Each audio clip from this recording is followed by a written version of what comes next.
One man. Goodbye. Hello, Heisman. 20, 25, 30, 35, 40, 45, 50, 45. There goes Davis. Oh, my God. Davis is going to run it all the way back. Auburn's going to win the football game. They give it back now to the 30. They're down to the 20. All the band is out on the field. He's going to go into the end zone. Four-man Alabama rush. Got him. Oh, no, they didn't. Oh, my gracious. Yep. How about that?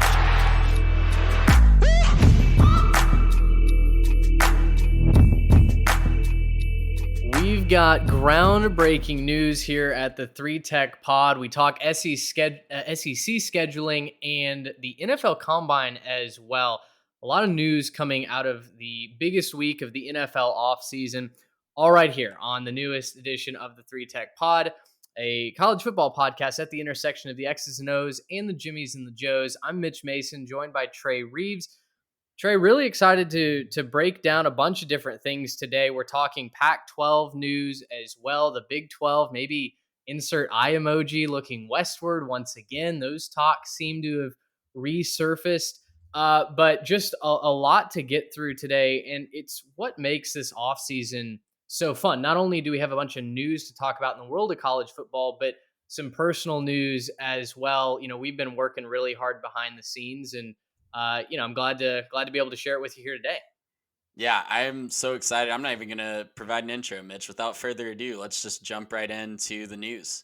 Fair enough. Well, we are pleased to announce that we have partnered with the Transfer Portal CFB for the near future. We're really excited to be partnering with them. If you don't know who the Transfer Portal CFB is, they are one of the fastest growing college football brands on social media. They're on Twitter, they're on Instagram, they're on YouTube, and they have a podcast as well. We are the first podcast that they've ever brought on board to partner with them, and we will be partnering with them to create audio, video, written content as well. You know, before I kind of explain all of that, Trey, I mean, this has been something that we've been teasing for honestly months. As we had the discussions behind the scenes. But I mean, how exciting is it to have this out in the open? Man, it's so exciting. And if you've never followed these guys, go follow them. Like, press pause on this podcast right now. Go follow them on Twitter. If you follow No Context College Football for all the great screenshots that you get on their given game day, same people behind this project. And guys, they're legit. Like, they're been so awesome to work with, so welcoming, so excited to have us on board, and we're so excited to partner with them. So yeah, can't say enough great things, can't say enough about how excited we are, and man, we're taking this thing to the moon. I mean, I'm excited to partner up with the Transfer Portal, and these guys are legit. It's going to be a great partnership, and I'm really excited to see where it leads both of us. I think it's really affirming, right? I mean, we started this as a passion project last May. We're coming up on 1 year doing this. We haven't even been doing it for 365 days yet. But, thanks to listener support from viewers like you, we've grown at such a rate that we've caught the attention of big brands like the Transfer Portal. And, I think not to pat ourselves on the back, but, really to shout out you and Garrett as well. Like, we've worked really hard at this. We have not tried to just, stick 3 microphones in front of our faces and talk about whatever the wind blows in. We really want to provide a fun product for you guys through the podcasting, obviously through YouTube as well, where you may be watching this. We've seen a lot of growth on our YouTube channel. And, if there are those of you out there that are going, okay, you've added a sponsor, what's going to change? Really not much is going to change. The podcast, the video content on our side, that's all going to stay the same. We are really just under the umbrella now in partnership with the Transfer Portal.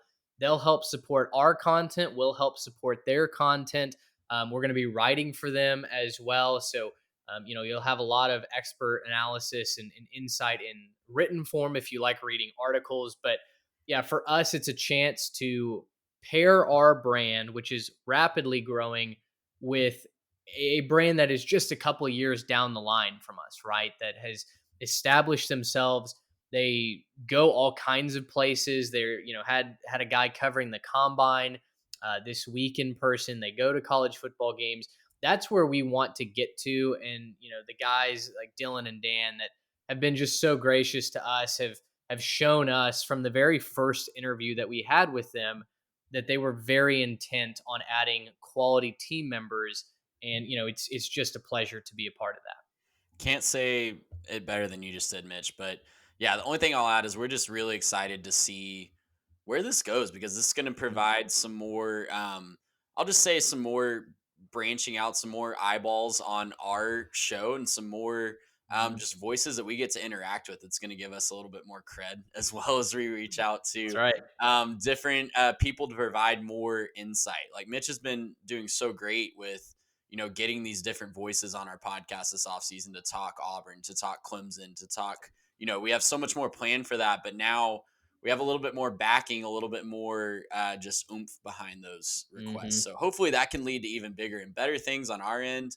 And we're just pumped to see where this takes us. So guys, thanks for being along for the ride. Thanks for giving us your honest feedback. Thanks for, being with us from the start. We have a fun little community here, and we're excited to see it grow. That's right. We're excited. I know you guys will be excited about this.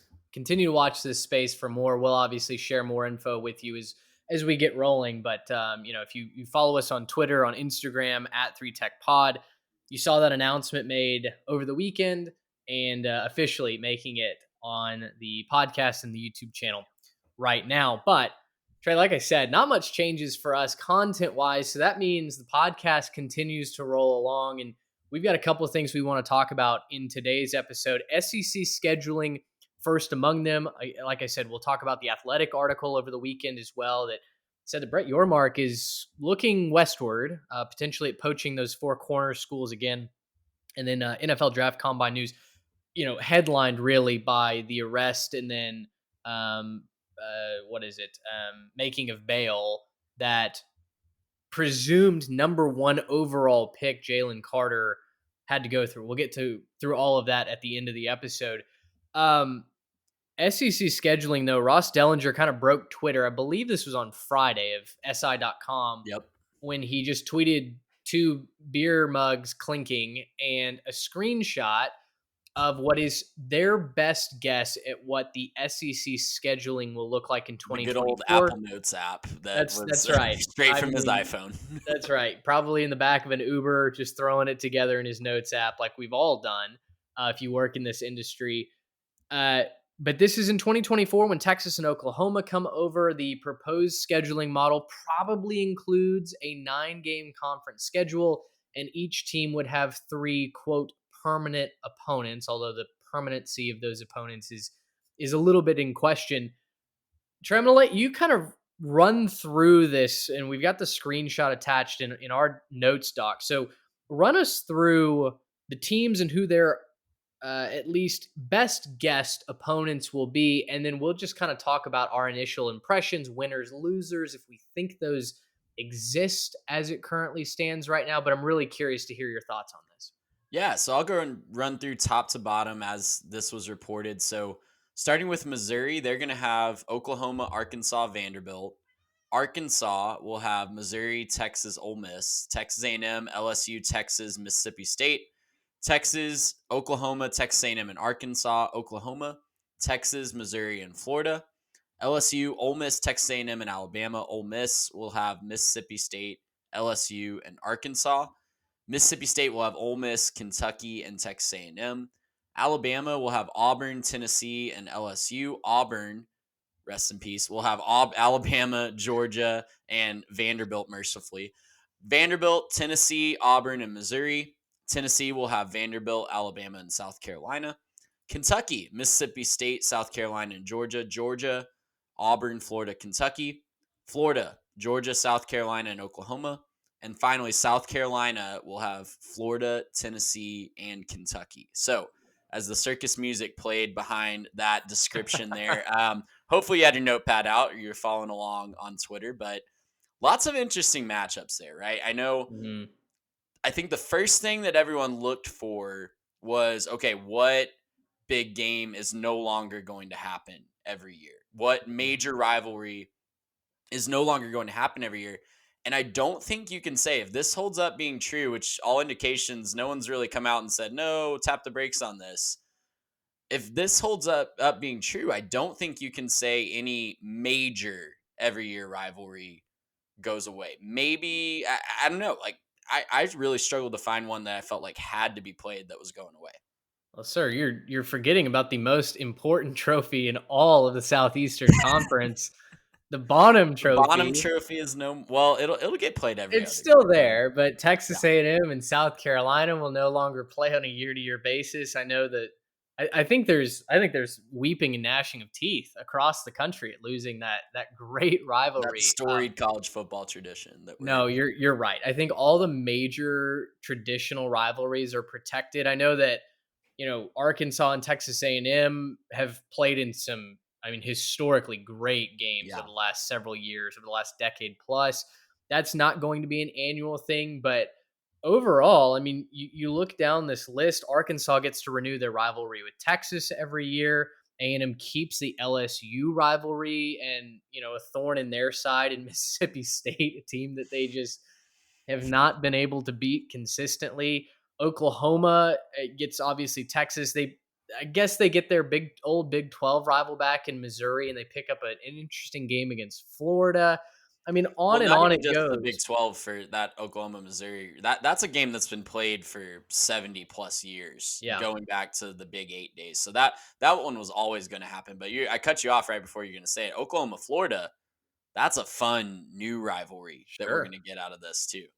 Yeah, I mean, there's so many that I think really make a whole lot of sense. So, let's kind of get into who wins, who loses out. And I don't know that, again, this is not final. This is not confirmed. We probably won't have a yay or nay on this exact schedule from the SEC until SEC Media Days in August, likely, I'd imagine. But overall, there are three teams that stick out to me that are quote winners from this. I think they have manageable permanent opponents. And then I put two teams that I think get the toughest slate. I don't know that there are winners and losers necessarily, but it's an easy way to frame this discussion. I'm curious to see if you have any winners that are either similar to mine or maybe outside of the three I picked. Yeah, so your winners were, if I'll go ahead and just throw those out there. Your winners were Oklahoma, Tennessee, and Georgia. Mm-hmm. I completely agree with those three. Oklahoma, again, getting Texas, Mizzou, and Florida. Obviously, they already play Texas every year. Missouri and Florida, neither one of those programs is really going to cause you to shake in your boots at this moment in time in 2023. Florida obviously could get there, right? Florida Mhm. could be a big problem for Oklahoma in the future years if Billy Napier is able to get it together. But as of right now, that's not going to be the toughest possible trio. Tennessee, I think, South Carolina is obviously on the upswing. I think that's They going to are. be a really tricky rival for them, but obviously Mhm. getting Vanderbilt every single year is going to be optimal. We'll phrase it Helpful. that way. It's helpful. It's helpful to the cause for sure. And they're already playing Alabama every year, so that's Yeah. not really changing at all. And Georgia, I think you're spot on. I don't think you could have picked, obviously they're going to get Auburn every year. That's a huge rivalry game. And, if they had to pick, they're going to keep Florida, obviously. That's another huge rivalry game. They avoid getting someone like Alabama. I'd seen Alabama, Georgia thrown around Yeah. by some in the media podcasting community. I know that was probably a wishful thinking for the most part, but Saban would have had an they could have done that. aneurysm. They could have gone Yeah. for the big brands. They could have gone for the big ratings and had Alabama and Georgia play every year, but they did not. They get Kentucky instead. I think that's definitely a favorable matchup for Georgia. Yeah. Looking Well, around the other ones, Mississippi State's a tough one because other than Ole Miss, they don't really have any natural bitter rivals in the SEC. Obviously, they've played everybody forever. They've been a founding member of the conference, but it seems like they're kind of just everybody else's also ran team. Like it's just another divisional game for the other SEC West team. So, I think they could have done a lot worse than Ole Miss, Kentucky, Texas A&M. Like sure. that, they've done very well against Texas A&M over the past decade that A&M's been in the conference. So I think you could call Mississippi State a winner there. looking around, Vanderbilt, they're going to have an uphill battle, but them getting Missouri and likewise Missouri getting Vanderbilt, I think is good for both of those programs to kind of feel confident about one of their permanent rivals. So, overall, I think this is a really, really good list, and we can get into the losers in just a second. But yeah, I definitely add Mississippi State to the winners list. Yeah, I think, for the Bulldogs, look, Kentucky is just such an interesting team because Yeah. they've had some really good seasons, and then they have, a really not a bad season necessarily, but a disappointing year, especially after Mark Stoops fired it at Calipari saying, "Oh, we're just a basketball school." Like that's not true. And then they have an absolute stinker of a season. So I just think Kentucky's always going to be a team that if they win 8, 9 games, you go, "Oh, good for Kentucky," right? If they win They're never 10, going to be a powerhouse, though. but they're never going to be a At powerhouse. least in their current iteration, short of something radically changing there, they're never going to be a powerhouse. And so for Mississippi State to be able to play them every year, I think that's a pretty even matchup because I don't think Mississippi State's ever going to be an absolute powerhouse ever either. I think we can get into who loses out. I had 2 teams at Alabama and Florida having the toughest roads to me. So Alabama, if you missed that list earlier, Auburn, Tennessee, LSU. That is a brutal trifecta to play every single year because one, Tennessee and LSU are on the major upswing right now. Tennessee just beat them. LSU just beat them as well. LSU is recruiting, on or just one notch below the same level as they are. And Josh Heupel and that Tennessee team is not that far behind.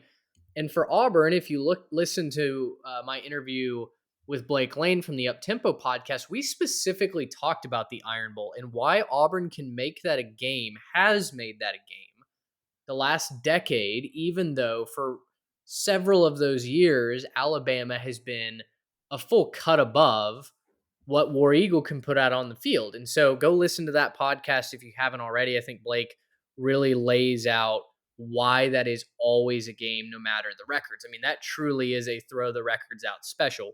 Yep. And so for Alabama to not get a break, right? It feels like almost every one of these teams has one opponent that you go, okay, even in a down year, they can probably get one of these games going forward, right? Like if your team can go 1-2 in this carousel in a bad year, it's probably pretty fair. It's probably pretty even. I don't know that anybody if the wheels were to fall off Alabama, I don't know that you feel good about them. Oh, well, at least they can coast to a win versus X, right? And going along with that, Nick Saban was very public about his displeasure. He said, and I quote, "I've always been an advocate for playing more conference games, but if you play more games, I think you have to get the 3 fixed opponents right. They're giving us Tennessee, Auburn, and LSU. I don't know how they come to that decision," end quote. I mean, not a happy camper in the Saban household right now. Poor Nick Saban. The whole college football world and the SEC has definitely been rigged against him for so long. Like, That's when is right. this guy going to catch a break, Mitch? Yeah. Like, everybody just seems to be lining up against him. No, Nick, you got to play Tennessee every single year. Your administration stood on your head to preserve. Look, that's a historic rivalry with Tennessee, but you got to benefit from that for 20 years while Tennessee was at the lowest their program has ever been. And now you want to turn around and cry that you have to play them every year. No, dude, that's part of having a historic rivalry. If you want to preserve it, you're going to preserve it. And that is a historic rivalry. Sorry that your historic rivals are good. But if you don't like that, maybe coach in a different conference. Don't coach at Alabama. Like, Tennessee, that you got to benefit from playing them every single year, getting an automatic W for going on 20 plus years. You don't get to cry when all of a sudden they're good again and you still have to play them every single year. Now, we can debate about the LSU game. I think that's, that game was just appointment viewing for the CBS one night game a year slot for so long. Obviously, it's been taken away the last couple of years with LSU down a little bit, but the fact that had turned into like the marquee game that was on the schedule every year for the SEC, they weren't going to just take that away. No. That one makes sense to keep too. So all three of these make sense. It wasn't like they swapped, if they swapped LSU with Georgia, I think Nick would have a point. But these are all historic rivals that Alabama should be playing every single year in this model. So I don't know, like, does he want Vanderbilt? Who does he want to replace with? Well, he got Vanderbilt in the COVID year, and you didn't hear any complaining from Alabama then. Nope. When the rest of the world went, how on earth? Who did they get? Alabama got Vandy. I'm pulling that up right now because it was ridiculous. It was like, I mean, it was like the committee decided, okay, we're going to give Alabama Vandy, and it wasn't Tennessee. I've forgotten who the other team was.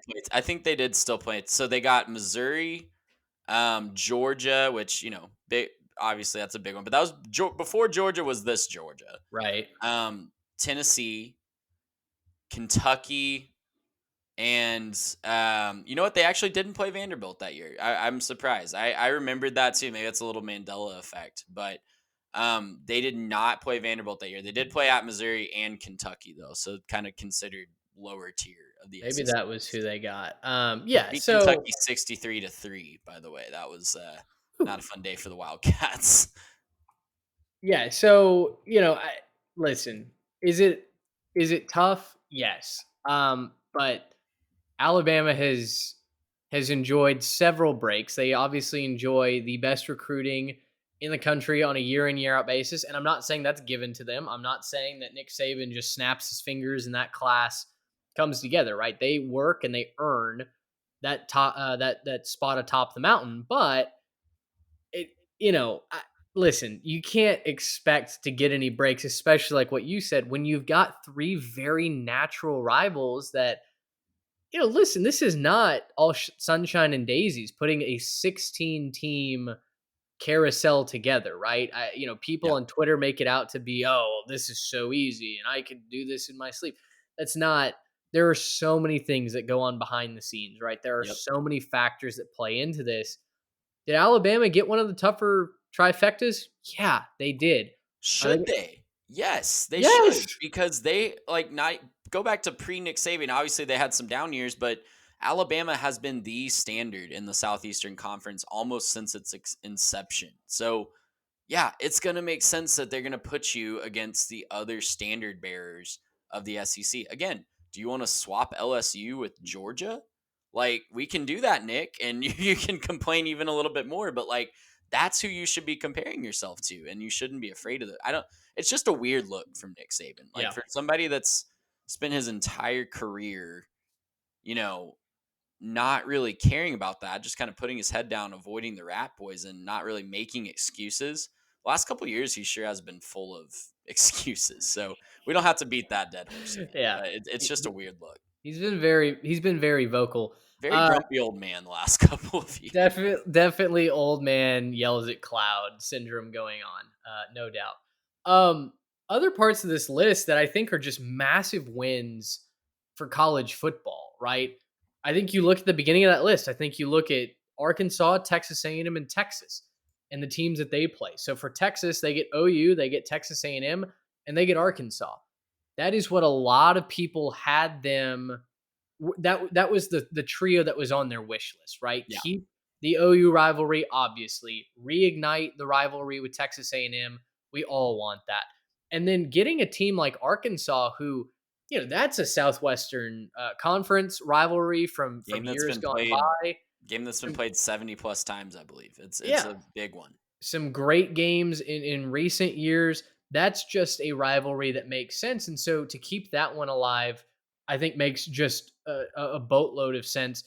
Similarly, for Texas A&M, they get to keep LSU on their schedule, which I think most Aggies, us included, wanted to happen. Look, will LSU ever replace the vitriol and just pure hate of a rival that Texas does? No, but we don't have to replace that anymore, right? We get both. Right. And I think it's very, very difficult for the Aggies. They're not winners in this format at all. But, if you're going to be a team that recruits in the top 10 just about every single year, if you're a team that is going to pay off this massive contract that you've given Jimbo and live up to expectations that are not unfairly placed on this Aggie team. The talent, the facilities, the money in this program, the resources that they have.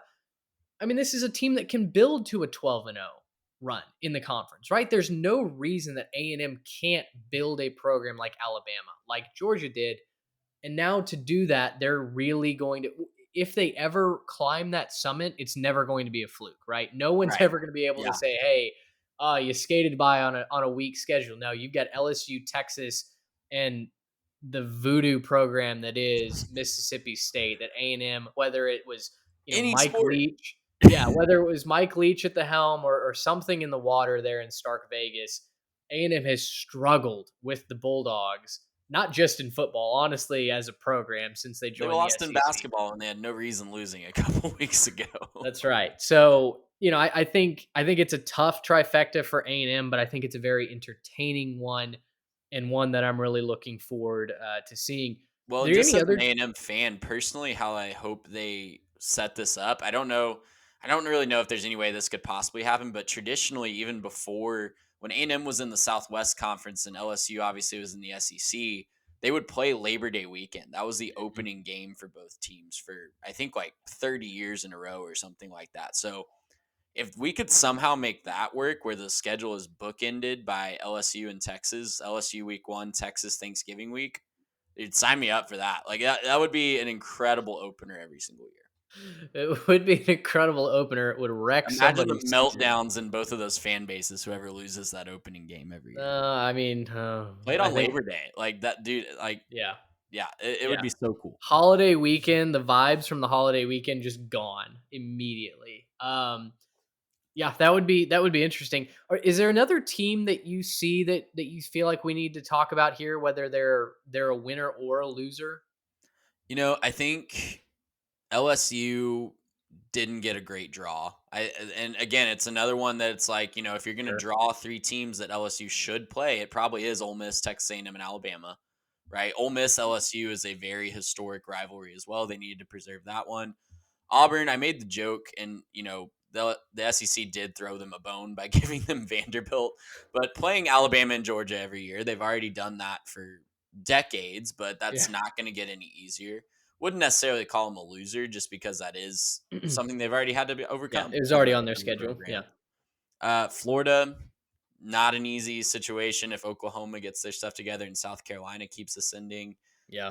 I think overall, I just keep going back to, though, the SEC, if this is what we go with, no complaints from me. Like, you can nitpick, you can say, oh, maybe A&M should be playing Arkansas because they have more recent history. But other than that, like, there is no complaints from me on this one. Yeah. One benefit of not having A&M Arkansas on the Rhoda every year, it means that game more than likely has to move away from Jerry World, right? Yep.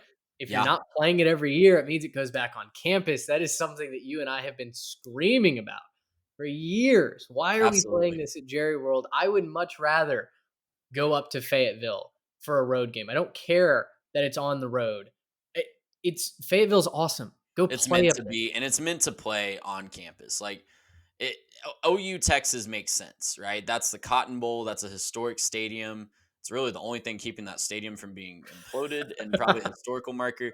But, like, that's cool, right? It's split right down the middle. It's something that those fan bases have done. A&M Arkansas at Jerry World has always felt forced, and it's always felt like a second class to that game at the Cotton Bowl. So, good riddance. Yeah, I mean, there are years that it's not completely full. There have been a number of years it's not completely full. Like this year, it was probably closer to half empty. Well, exactly. That's what I mean. Is you've had a couple of years where it was extremely full and places rocking, right? That streak where they're going to overtime every year. Like, who didn't want a ticket to that game? But you ensure that there's very few empty tickets or unsold tickets if you put it back on campus, right? Nobody's missing a home game against Texas A&M, a home game against Arkansas. So, Jerry can be maybe sad about that for a little bit, but I'm sure he'll find another way to make oodles of money. So I'm not really worried. This is going to feel, I know the conference is getting bigger, but doing scheduling this way is going to do wonders for actually feeling like a conference. We've talked about this before, but just from an A&M perspective, A&M has never been to Georgia has never been to A&M. Yes. A&M's been in the SEC now for 10 full seasons. A&M has never traveled to Lexington, Kentucky. So that's just unheard of, that we've gone a full decade and those two matchups have not occurred in those places. That gets fixed. Every single student athlete that stays for 4 years will get to travel to every other stadium in the SEC and host every other team. So that's awesome. That's a huge win for everybody. Totally agree.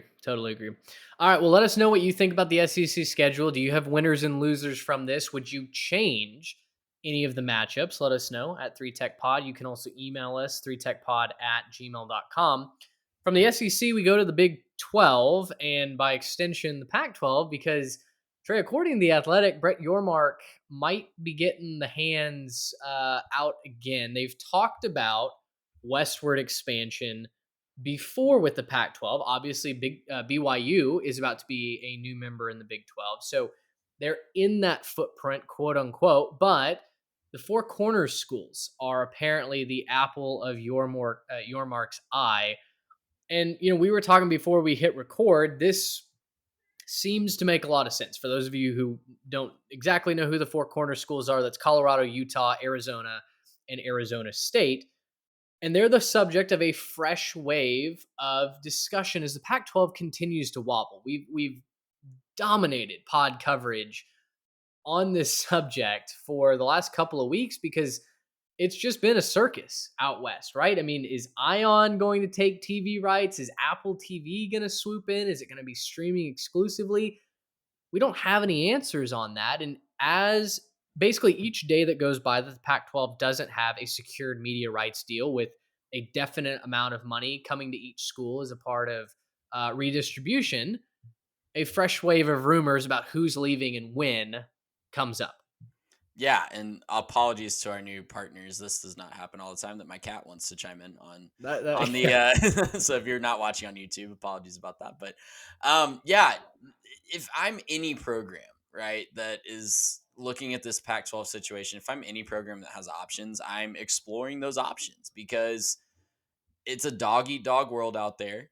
And obviously the two biggest brands in the Pac-12 and USC and UCLA, they were willing to put historic rivalries, history, just throw all that on the back burner, as so many other programs have done in the last decade plus, to preserve their own self-survival. Like, this is looking out for yourself. You got to look out for number one in the world of conference realignment. And so if I'm one of those schools that gets an offer, a better offer, I'm going to jump at that. Like, there's no confidence right now in George Kliavkoff. There's no confidence that the Pac-12 is going to get this figured out in a way that makes sense for anybody involved. And on the flip side, you've got the Big 12 that is making huge moves. I know there's been rumors about even expanding the basketball brand even more. I've seen rumors. I had a friend this weekend show me some rumors on Twitter of them possibly offering Gonzaga and Villanova as basketball only memberships. And so the Big 12 is doing what the Pac-12 thinks they're doing and what the Pac-12 has thought they've been doing for a decade. The Pac-12 really likes to think that they're on the cutting edge and that they are innovating and, providing themselves, like putting themselves at the forefront of college athletics. The Big 12 is actually doing that. They are the ones making the moves. They're the ones, going all in on a couple of basketball schools to make the best basketball conference in history.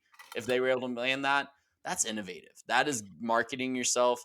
They're even talking about maybe even the same rumor was talking about selling the basketball rights separately than the football rights. Like, that is innovative. That's being real about your place and wanting to be that third best conference. Pac-12, while they think they're doing that by exploring these streaming rights and stuff like that, it's just falling on deaf ears at this point. So if you have a way out, I would take it if I was in those situations. I agree. And, we had people tweeting at us that was like, no, one person in particular was saying, oh, there's no way that those Four Corners schools would leave. Oregon and Washington would never leave because culture and academics. Neither would USC, right? Neither would UCLA. Well, and that's what I replied with was like, okay, so please explain how USC and UCLA fit in this Midwest culture that is the Big Ten. They tweeted at me a graphic about academics and money spent.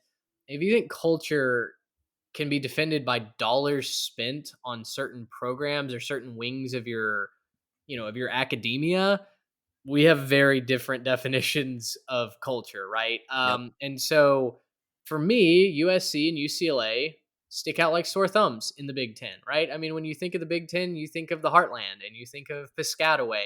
You don't think of sunny Los Angeles. I'm sorry. I still don't think of Piscataway when I think of the Big Ten, but Well, I digress.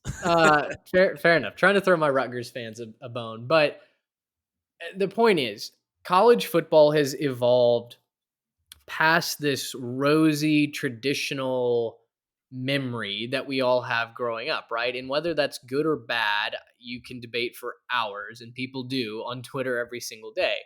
But the reality is, when you have so much money to play for, um, and so many eyeballs that can be added to your program, to your brand, that then become bottom line revenue years down the line, like that's what schools are going to pursue. Sports as a whole are bucking tradition in favor of the almighty dollar. Yep. And it's sad to see that truly be the case no matter where you look, but it's the reality. And so for me, if you're saying that tradition, culture, academics are going to hold the Pac-12 together, I'm going to show you the TV guide for Ion at 3 p.m. on a Saturday afternoon when it's I Love Lucy, and I'm going to say nope, sorry. Arizona State's not really interested in being a part of that. They would like to go on ESPN or Fox or wherever and get basically double the amount of money, have a nice raise that they're going to get in conference redistributions every single year. And so for me, and from what I've heard from different people that I've talked to in the industry, it truly does seem like this is a matter of time when we'll have some sort of news about a school or schools formally exiting the Pac-12. I don't have a timeline on that. I don't have an indication of a specific school. That just certainly seems to be the way that the wind is blowing, which is so fascinating because you still have SMU and San Diego State knocking at the door, begging And really to be let excited. in. They're really And are excited. very excited and are very excited. And, listen, I mean, I guess compared to the American, is it a perceived promotion? Sure.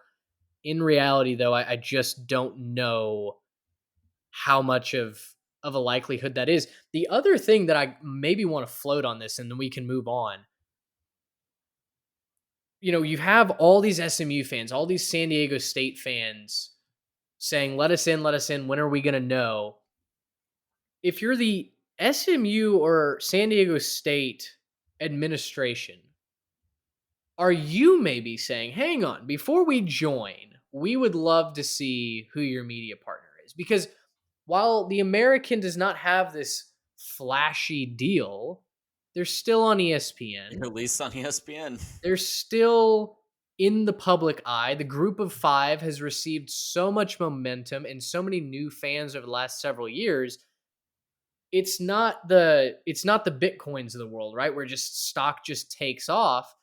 But maybe this is a defense contractor, just year over year return. You're going to sell high. You bought really low. And, you may not make 100% gain on this trade, but hey, you know what? 35%, it's still in the win. It's still in the green, right? It's still a winning trade. I don't know that you want to try and buy the dip with the Pac-12. All right. Am I wrong? I love the analogy. Yeah. Like, cause there's definitely going to be two different schools of thought here. And for SMU specifically, they're always going to be stuck in Texas. And that sounds like a good thing. They're going to have a lot of access to talent. Breaking news, SMU will always be stuck in Texas. SMU is, as far as I know, they're not planning on moving their campus to somewhere else. But what I mean by that is they're not going to ever be the top brand in the state of Texas. And so they need something to stand out. They need something, they saw their fellow Metroplex private school TCU go to the Big 12. And, at the time, 10 years ago, everyone thought the Big 12 was a ticking time bomb. Everyone thought Sure. that the Big 12 was eventually going to completely fizzle out and just not be a thing anymore. And, TCU took that gamble at a Big 12 invite. And fast forward, they're in the college football playoff 10 years later. So, not saying that that's in the cards for SMU if they go to the Pac-12, but they definitely have a story that they can look to not too far away from an extremely similar school. I know TCU and SMU fans will hate me saying that, but the circumstances are very, very similar for this. Now, I think that Big 12 in 2012 versus the Pac-12 in 2023, don't know that that's an apples to apples comparison because you have a lot of schools actually with options. What really kept the Big 12 together for so long is that 80% of that league didn't have an option to go anywhere else to another Power 5 conference. So that's not the case with the Pac-12.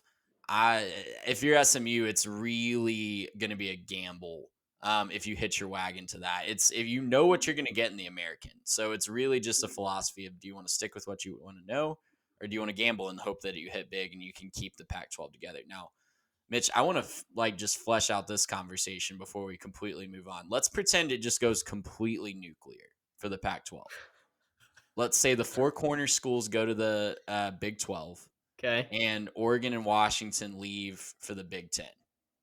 Oof. What do you do if you're the Pac-12? Because the idea that I have kind of, had a thought experiment on, do you at that point just try to convince Stanford and Cal to be your biggest brands and then merge with the Mountain West and just be like the Mountain and Pacific time zone conference, and then you could still keep the Pac-12 name. I don't think any of the Mountain West schools would have a problem with that, but basically just merge the leftovers with the Mountain West and call it a day. What do you do? No, I think you have to go national at that point. I think the ACC merger. Yeah, and we've seen ideas thrown out on Twitter. Supposedly, I think Sidelines might have reported first, at least that was the report that I saw, that the Pac-12 and the ACC were at least maybe entertaining that option because... But if you're the ACC and those 6 schools are gone, you've basically won the war. You've outlasted the Pac-12, so...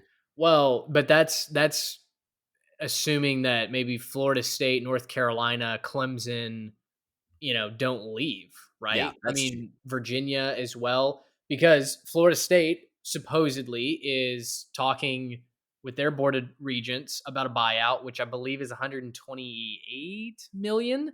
Yeah, to get out from the ACC. It was a lot. We talked about that last week. I can't remember the exact number, but it was in the 9 figures. Yeah, a large number. But again, for Florida State to hitch their wagon to the growing mega conference that is the SEC, they'll make that money up in 3 years' time. And be hunky dory. And, a lot of that would probably be written by a booster anyway. So, if you're Florida State and you have someone else writing your checks and fighting your battles, that's not exactly a lose or, well, yeah, it's a really, really awesome perk. Yeah. So for me, I think that the Pac-12, if that happens, if you have both keys in the nuclear ignition, and it's Red Dawn, right? It's launch point. I think you have to go national. That is the only thing that will save your brand. And again, we're really only talking football here because that's the moneymaker, right? That and college basketball are the revenue generators. But I think you have to go national to stay relevant in the playoff picture, to stay relevant from a recruiting standpoint. If Stanford and Cal are your best brands or your top brands, those schools sell academics more than anything. I guess Stanford technically sells athletics to a wider range of students, but it's not football right now. Right. I don't want to take away from the athletic achievement that Stanford has every single year. Them in Texas pretty much battle for the Learfield Cup on an annual basis.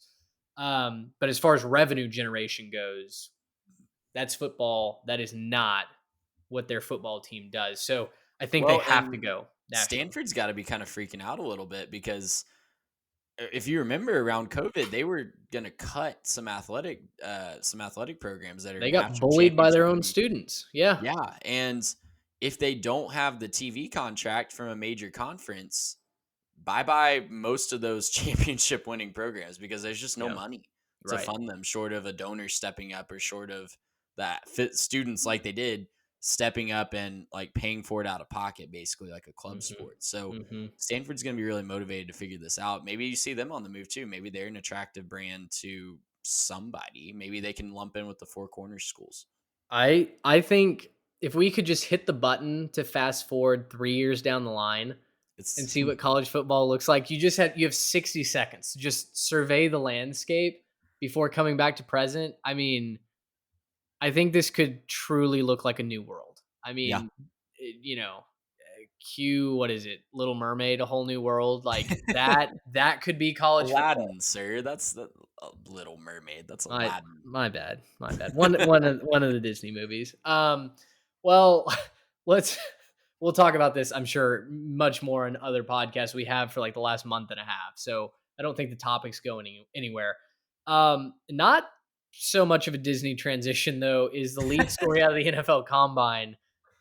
Jalen Carter, who I just completed my first round mock draft. It'll be, by the time you're hearing this, it will probably be released on Instagram and Twitter, and then we'll have a midweek episode to kind of roundtable that. So stay tuned for Thursday's episode. But Jalen Carter, who is the most talented player in the draft, according to most experts, he was supposed to be, and still could be, I guess, the first overall pick to the Chicago Bears if they stand pat. He gets arrested over the weekend. As he was at the combine going through medicals, news breaks that he is wanted I guess is it Atlanta or Athens? I've forgotten where the warrant was issued, but he's wanted in Georgia for his role in the death of teammate Devin Wilcock and recruiting staffer Chandler LaCroix. Long story short, Carter apparently lied about his role in this, where he was that night. The report is that he was actually drag racing the other car when they lost control and crashed, and obviously both passed away. The driver of that car was a recruiting staffer. She was more than 3 times over the legal limit, so it was a drunk driving crash.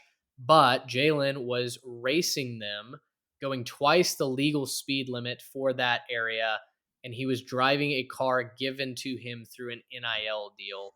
He then fled the scene, came back an hour later, according to reports, and then lied to police about where he was and how the event happened. This is a big time charge. I believe there were 2 charges put against Jalen. He was arrested. He was released on bail, I think like 14 minutes later. But regardless, this is a massive red flag for a guy who's been supposed to be the most talented draftable player for really the last 2 years. Yeah, just a tragic, sad, awful situation all around. And we got to wait for some more facts to come out. It doesn't look good for him, but I don't want to comment a ton on stuff before the full process comes out. It definitely will hurt his draft stock. I think that, definitely don't think that he's going to go number 1 overall if you're just asking me today, unless some other information comes out. But right. Yeah, who knows? Don't want to speculate too much on how far he falls. I know that was extremely difficult for you when you're putting your mock draft together because Possible. Who knows? Like right, we saw, Laramie Tunsil, obviously not a very similar situation, but just, draft day, draft stock tanking because of a picture that surfaces of him. Obviously very different situations, but it's just so unpredictable. Like how many NFL owners and GMs are going to get spooked by this? And how far does he fall? Who decides to take the bargain and take the gamble? Just so many moving pieces, and all that just doesn't even take into account the fact that 2 people lost their lives in this situation. Right. That's the most important thing. That's right. Just so tragic about this. So, yeah, I don't want to speculate too much about it, but just a really tough look for Jalen and a really, really tough scene for everybody involved. Yeah, and I mean, it is a tragedy. Certainly not glossing over that by then the lead story being his draft stock. And you're right. I mean, we can't speculate how this affects him, where he falls. I did not include him in my mock draft, and I make a note in that mock draft that simply I couldn't find a place to put him. Without knowing all the facts, it felt irresponsible to say, okay, he's going to fall, but only to this team, because this team's going to say, okay, that's far enough. Now we're going to take him. So I just removed him from that first round mock entirely. And that's not the only mock draft I'm going to do. As soon as we know more, then maybe he makes an appearance in one. But Yeah. overall, just a terrible situation. A guy that already had some character concerns. The world in which I work and live, there had been a lot of rumors going around about Jalen and maybe some, off the field things and just not being kind of an accountable partner for sponsors and signing deals, and then not doing any of it and still expecting to get paid. So all of this is being talked about in front offices across the league right now, and hopefully everybody reserves their final judgment until we get the final word legally. But it does not look good. There's no doubt about it, and I don't know at this current time, like I said, where he falls in that process, who would be willing to take a chance on him with all of that. So just a tough situation. We'll move to a couple other quick notes here from the combine. Again, more of this coming in the midweek episode when we'll talk about the NFL draft. I include a lot of notes and measurables in my mock draft. Anthony Richardson has lit the college football and NFL world on fire. He tested extremely well, historically well, in fact. He set records in the vertical and broad jump. A certified athletic freak, but, Trey, my hesitation with him hasn't been his athleticism. It's been, can he complete a slant route or an out route, which he hasn't shown the consistent ability to do. I know where I have him in my mock draft. I won't spoil that right now for the listeners. He has moved up my board just as I try and predict what NFL teams will do with him. But, we talked about at the very beginning of this process when I started studying film on him, quarterback wise, I have a 3rd round grade on him.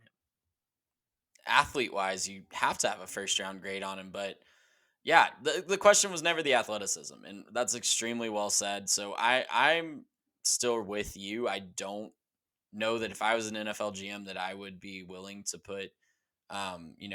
put my record on the line, and that's going to be a pick that either makes your job or loses you your job a couple years down the line. So I don't know that I would hitch my wagon to Anthony Richardson, but the athleticism was never a question. Now it's confirmed with on the field test, I guess, but nothing's really changed on that point. He's an athletic freak. Mm-hmm. He's going to make a lot of money somewhere for his athletic talents, but if he can't throw the football accurately, he's going to not have a long career in the NFL. Yeah.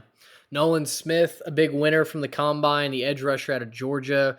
I've got a 1st round grade on him now after seeing how he's recovered from some injuries. We knew the flash on the field, but I wanted to see how he would test. He tested extremely well. I think he's going to end up going in the 1st round. Other quarterback news, just because that was kind of what was most recent as I was putting together the show doc. CJ Stroud, described as surgical throwing the football. We know he does not have the biggest arm, but throwing the ball 60 yards downfield doesn't necessarily a quarterback make. And so for CJ, he's going to be able to make maybe 95% of the throws. And if he can do those at an above average level, I think he's an awesome selection in the top 5 for a franchise quarterback. He kind of, proved all of that out, didn't do a lot of the testing. I think he'll do some of that at the pro day, obviously in a controlled environment where, likely the bubble is tilted downhill. But he'll do that in the comfort of his home campus. Concerns, though, came out for Will Levis, Dorian Thompson-Robinson, Tanner McKee. They called this the Underwear Olympics. Their throwing drills are not against defenses, and yet all 3 of them really struggled to impress yesterday. Trey, when you're like in Tanner McKee's case, McKee specifically did not test well, which a lot of people did not expect him to test, to run, to do any of the measurables. He did. It hurt him. And then he doesn't have a cannon arm. He's got an interesting throwing motion, which leads to some inaccuracies. There were a lot of people that were canning him up to the 1st round. I didn't see that. And after the way he tested at the combine, I really don't see that. Yeah, I think we can put that talk to bed, right? I think it's okay to put that Tanner McKee 1st round talk to bed now. And he doesn't have, if he tested poorly, but he had won 3 national championships in his time, or even just looked competitive in the Pac-12, then I think we could maybe put the bad testing behind him, but he wasn't competitive. He wasn't a winner in college either. So, maybe somebody still takes a second day, third day draft pick on him, but I think that's a ceiling at this point. And yeah, I'm really fascinated to see. I think Stetson Bennett seemed like he tested really well. I was shocked by. I think he ran like a 4.6, 7, or something like that. So that was really surprising. We still have a few skill guys to get through today. The running backs are going as we speak. I want to see if Devon Achane can run what he says he thinks he can run. I saw the quotes yesterday saying that he wants to break the all-time record at the combine. So I don't know. I haven't seen if he's actually run yet, but we'll see if he can, make some splash with those numbers as well. Yeah.